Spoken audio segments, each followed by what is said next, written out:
Subscribe, comment and share Kalamu TV Online.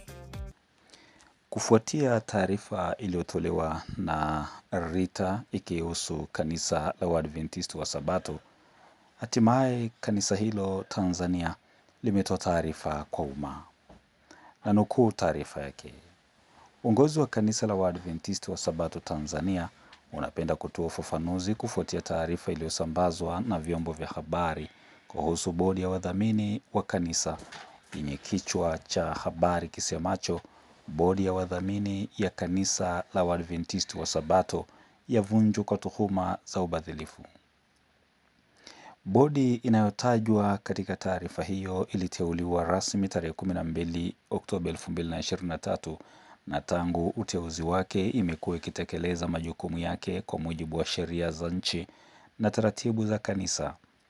Na kwa kipindi chote tangu ilipoanza kutekeleza majukumu yake imezingatia misingi ya sheria na utawala bora. Kuhusu maelezo yaliyotolewa na kiongozi wa Rita kuwa hatua zilizochukuliwa za kuvunja bodi hiyo zinatokana na ripoti ya mdhibiti na mkaguzi mkuu wa hesabu za serikali CAG, kanisa linapenda kuweka wazi kuwa bado halijapokea rasmi ripoti hiyo na kwa hivyo ni mapema mno kwa yeyote kutoa hitimisho kwamba kuna ubadhilifu. Mara tu ripoti hiyo itakapopokelewa itapitiwa kwa umakini na kufanyiwa kazi kwa mujibu wa taratibu za kanisa, mifumo ya kikanisa na kwa kuzingatia sheria za nchi.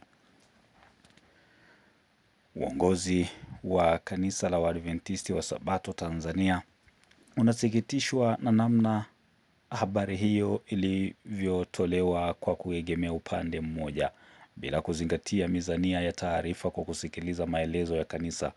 Kufanya hivyo kunapingana na kanuni za maadili ya waandishi wa habari toleo la 2020, kanuni ya 6, haki na usawa, utoaji wa taarifa zisizokamilika au zisizo za na mizania unaweza kuleta taharuki na kupotosha umma.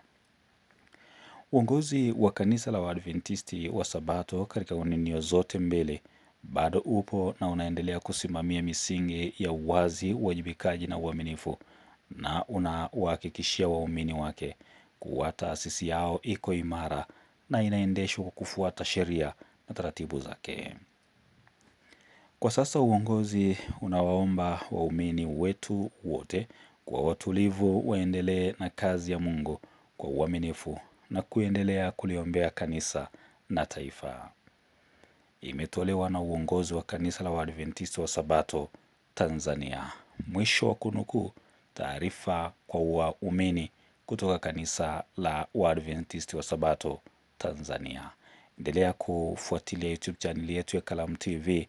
Usisahau kubonyeza alama ya subscribe kwenye YouTube channel yetu ili uwe wa kwanza kupata taarifa zetu tunapoziweka. Subscribe, comment and share Kalamu TV Online.